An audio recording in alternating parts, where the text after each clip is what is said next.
Hello everybody, this is the Harbinger, this is Wingspan, the Steam edition, and this is our opening hand. We have here, I don't know, we have a Molten Chickadee, we have a Wilson Snipe Painted, Bunting, Long-tailed Tits, and Green Heron. Not ever considering playing this guy as our opener in Oceania. If you're playing European expansion, they have some merit because they let you get up to the two dice a turn thing, which is almost as good as one of the brown birds that let you do the same. But yeah, it's just bad and it's worth 0 points. It's a star nest, which could be decent for goals here, but yeah, it's nothing nothing I like to play. Green Heron is okay for turning non-nectars into nectars, so we might keep this guy here. Wilson Snipe is very cheap. Let's just look at more cards. Also gives cards to opponents, but yeah, it's not really too bad. The opponent can have some cards if they want to. It's just nice of us.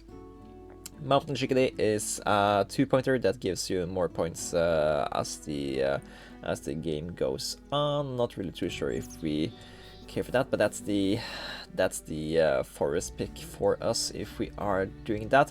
Let's just see what's available in the bird tray, and ooh la la, there is a mute swan here. This is one of the premium tucking game birds that you really want to have early in the game if you want to have a chance of a really good tucking engine.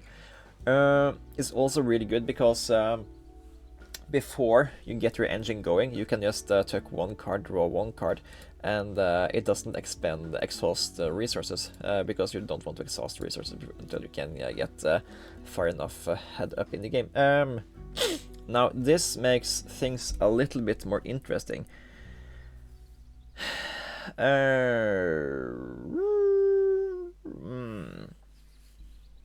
certainly want to pick this up ASAP, and I'm just not sure that I want either Snipe or Green Heron, because I want to try to make now I want to try to make a habitat in the wetlands where all the birds work together to just do a crazy tucking game. So I will be picking foods with that regard, and we even have bird counter as our bonus card here. That's just a sign. Yeah. So there is one drawback here. We are the second player, which means that the opponent might as well just pick up the mute swan. If you are playing human opponents, they certainly will. But I have a dream, and we certainly got it. And did we see the opponent play the osprey? They give us food. That makes this even more appealing, because very probable the opponent will just give us food all game, and we really like free food when you go for a full tucked thing, and it certainly seems that the opponent is going with that. I will not stop them. Let's play out the mute swan here. Let's pay for it with the fish here, and let's also not pay with nectars in the early game here, because when you do this kind of thing, you really want to have one of the birds that give you additional food every time you go to the forest, so that if you play something here, it's so that you can get 2 dice and the 3rd dice every time you activate here, because if you're going for a full tuck thing, you can also just spend additional cards here and get 2 foods. So getting Molten Chickadee, playing out this guy here, that's just no bueno. You don't want to do that. You want to have something that gives you 3 foods, because you're not going here for points. You're going here for points. With that in mind, let's pick up 2 cards here. If none of them are food gainers, let's cycle Molten Chickadee to pick up the painted white dart. Kereu is kind of additional food. It's conditional, but we get nectars, so that's good. And the Carolina Wren is nothing we like, so let's tuck that card to the mute swan and pick up the painted white start. And yeah, the only thing that I mean, we can afford to do it to do the thing again and just check if there ain't anything more here for us. The morning dove, yes. Oh, that's just great. Morning Dove is a card that will gain us additional points over the course of the game because they will lay eggs, and having this here just makes it so that we don't have to spend a turn to go here instead to get eggs, and we can also exchange eggs for more cards to tuck. So yeah, that's huge. I think that settles it. Let's play out the painted white start over here. Are we gonna need it though? Are we gonna need it? We are getting quite a few fish from the opponent. We might actually not need a bird here to get up to here. We might just rather want to spend the turn to take food. Because playing this guy and activating here, that costs 2 actions. So that's 3 food. Playing this guy, activating down here 2 times, that's 3 actions and gives us 6 food.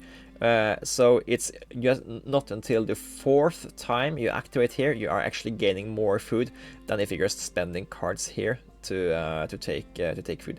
And since we are getting a lot of food from our opponent here, and we kind of also want to play a morning dove, which is really cheap, I don't actually know that we really need to have a bird here. So I think we are instead just going here, discarding a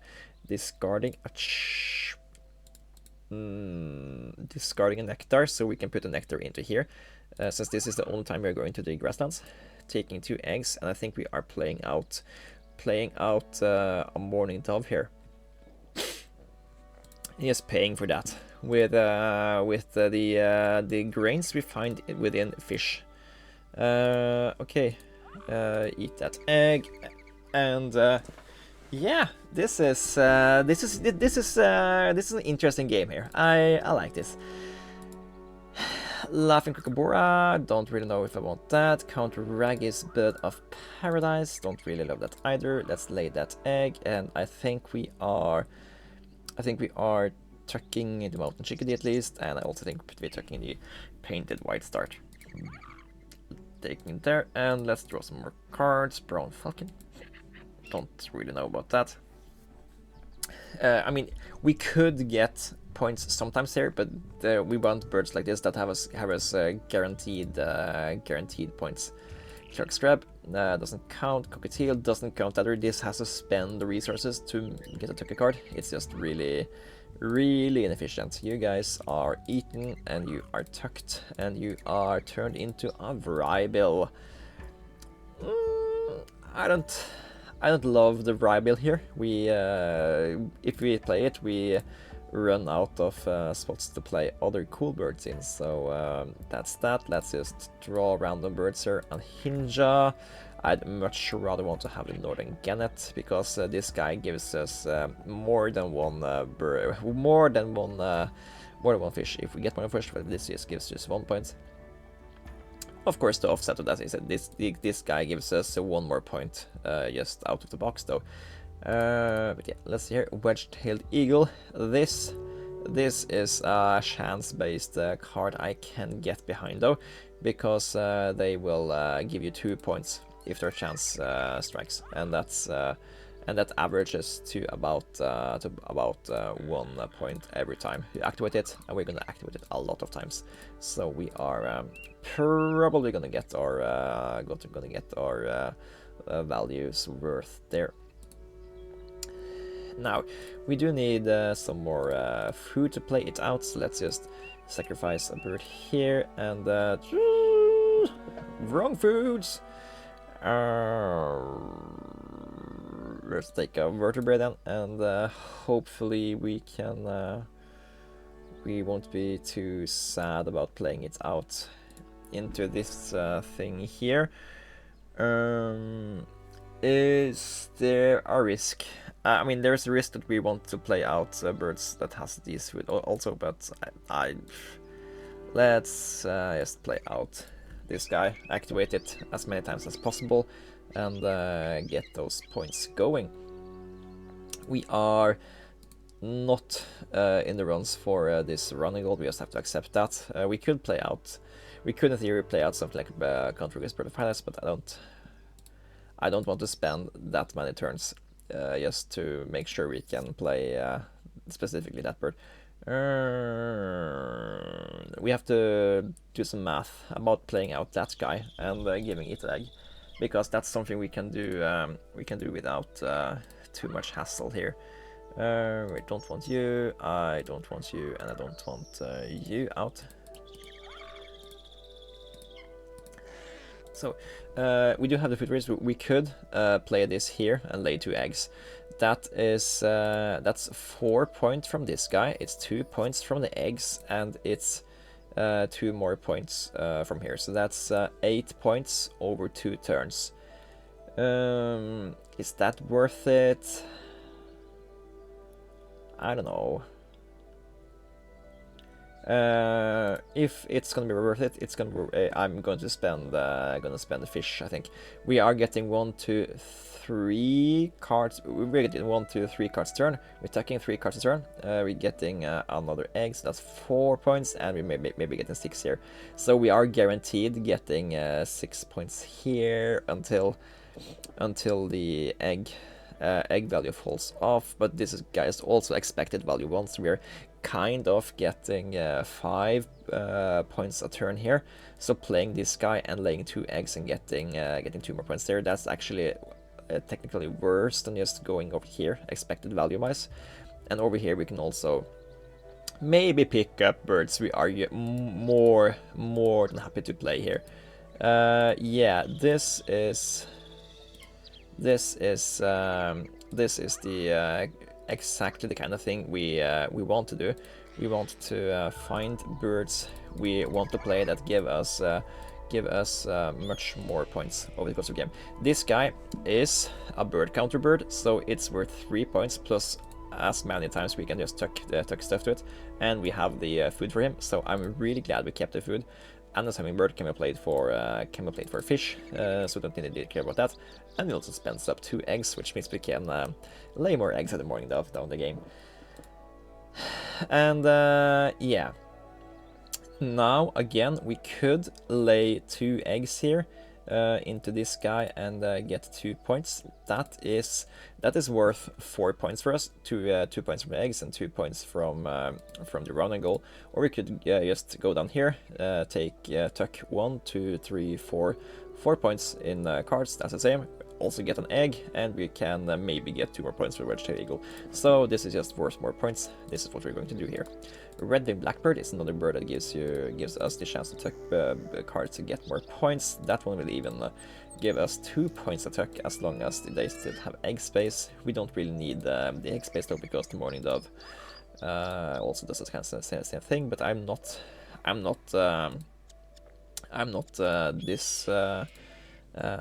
dissing it all yet. And see, I think we just let the opponent give us food. I think we build up our own stuff here, draw more cards, and are happy about black-bellied whistling duck is not the kind of bird I want to play. We have no way to reasonably gain us grains. I think we want to pick it up though, just in case we are really lucky and can pick up something that can give us grain somehow. Let's see. Common grackle, scissor-tailed flycatcher, European honey buzzard. Don't care for that. Let's see, pick up the Australian ibis. This is another guaranteed tuck-a-turn bird. We need 4 fishes for the opponent to play it out, or we could maybe draw some of it yourself. If the opponent gives us 1 fish, we can very certainly take the remaining food ourselves.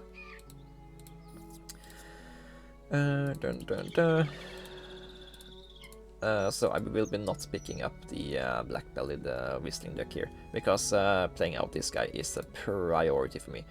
I don't want to take the food here until we have that 1 fish from the opponent, because if we pick it up and then we wait for the opponent to give us food, because that's the most efficient thing to do, then we might find a better card to play along the way. So yeah, we are waiting a little bit to pull that trigger. So yeah, let's just see what we find here. The wedge-tailed eagle has certainly not been pulling out the big guns for us, but yeah. Okay, house finch, is that something we rather want to play over the Australian ibis? I think it is, because we can play them much earlier, and we get to look at more cards. We don't get to look at cards that's been discarded, but I don't really care about those cards. We can pick up the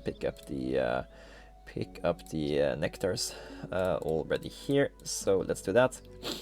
And yeah, we could have played out the red-winged blackbird, but yeah, we don't really need all the extra eggs, and then it's just spending resources without getting stuff back out. So okay, let's push out here. I think we are just pushing down this engine every turn here, only stopping for Eastern Imperial Eagle or Western Imperial Eagle, and that's basically the only stops this train is gonna have. And maybe we also are stopping for something with high fish cost that can be played out for like 9 points or something. Let's see. We are getting 1, 2, 3, 4, 5, maybe on average 6 points here, and we're getting eggs. So we kind of want to spend these eggs so we can get the points back from getting more eggs. Maybe we should keep these 8-point birds, so that when we get more food from the opponent, we can play them out for huge chunks of points. I much rather keep the 2-point birds that give us 8 points than the 3 food birds that gives us 8 points. So yeah.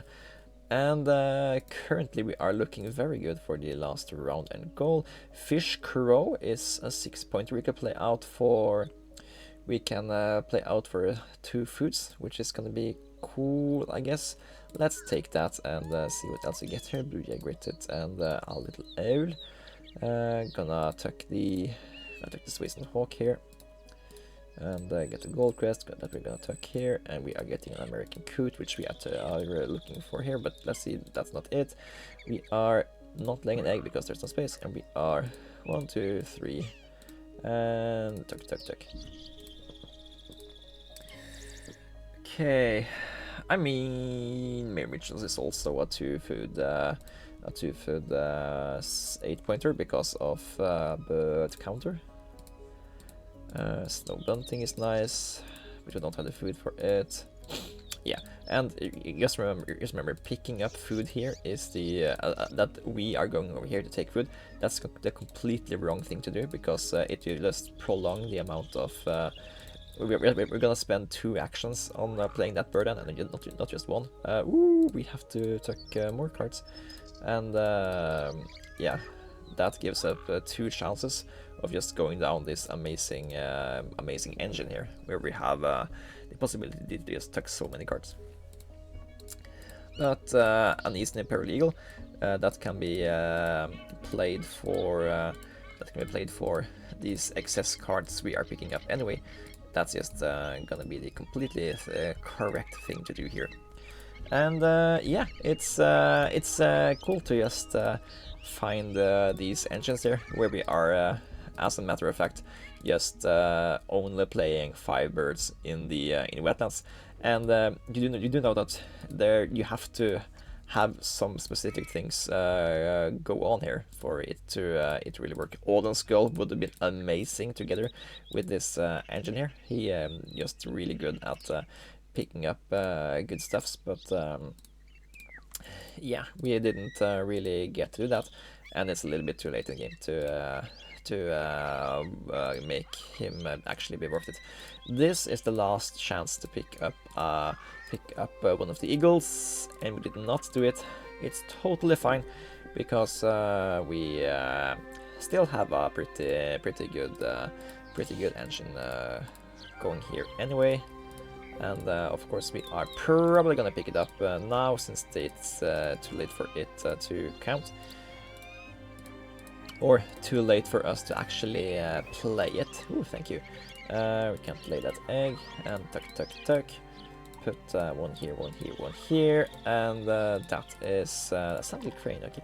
And that's it. This is just a puree,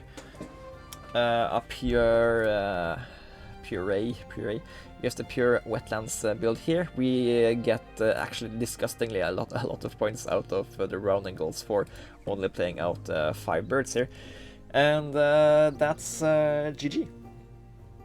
We are sacrificing when you go for an all-in on wetlands. You're usually sacrificing a lot of flexibility in the nectar game and the rounding goals here, but we are just getting a lot more payout in those 2 categories than we should be able to do. We're only getting 15 points for bird split, but that's what you should expect when you only play out 5 birds and you're playing at birds you want to activate a lot for them to be worth stuff. So yeah, okay, let's see how are we doing here. We are starting at tucked cards over here, and we are gonna go all the way up here, and even then some. This is 66 cards tucked. That's nice. That's 120 points. Not amazing, but it just shows you a decent way to play out this decent wetlands game when you have the chance to pick a mute swan up from the bird tray. Also shows you why you should not let the opponent pick up the mute spawn if you are going first and they are going second. Then they can just do something like this, and we didn't have that good luck with picking up the cards we wanted, but this guy was great, and the morning dove let us ignore the grasslands, and yeah. Also, I hope that you got that trick where you don't spend your nectar on the first bird you're playing here if you intend to do an all single habitat all in, because then you can just get the 2 additional points from spending your first nectar over here or over here. And you have to spend your nectar over here, and you just pick up more nectars so you can get access to nectars in the wetlands as well. And yeah, this is just a neat example of how you can play opening bird tray mute swan. Hope you guys enjoyed it. It's been Harbinger, and I will see you guys in the next one. Bye bye.